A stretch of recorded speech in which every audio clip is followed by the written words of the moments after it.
And Kenya Airways has stunned the market with a staggering 12 billion shilling loss in the first half of the year. The national carrier blames the sharp decline on reduced capacity following the temporary grounding of 3 long-haul aircraft and a shortage of spare parts. Jasmine Omboi reports.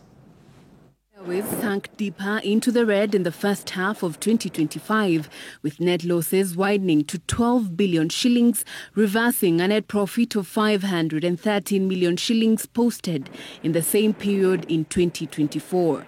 The airline's revenues dropped 19% from 91 billion shillings in 2024 to 74 billion shillings this year, as passenger numbers and available seat capacity declined sharply. In 2025, some of our wide-body fleet, so we have 9 Dreamliners on our fleet that we are calling that wide-body. Wide-body meaning that literally it's a wide-body which can fly a long haul, so to London, New York, and so on and so forth. Of those 9, 3 of them were grounded since January to July.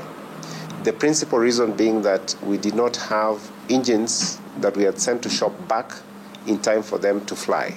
This left the carrier operating at 20% below its normal capacity, significantly affecting its bottom line. In addition, we also had some narrow bodies that, for one reason or another, had been grounded, which also compromised on some of the capacity we had.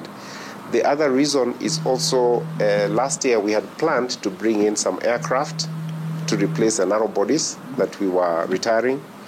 However, unfortunately, because of shortage of aircraft in the market, we will not be able to bring them in time.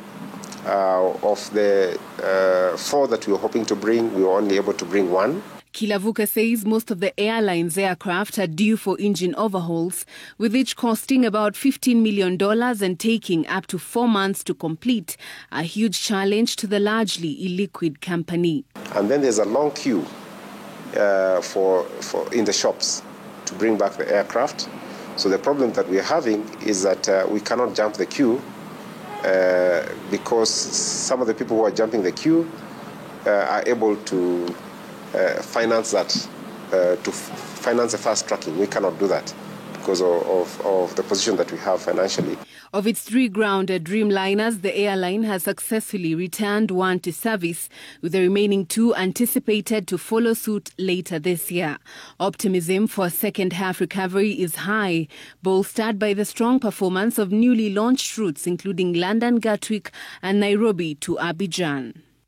The airline maintains that this turbulence is temporary. It says it plans to raise approximately $500 million in the latter half of the year to fuel expansion, including new aircraft acquisitions and return to profitability. Jasmine Omboi, Citizen TV.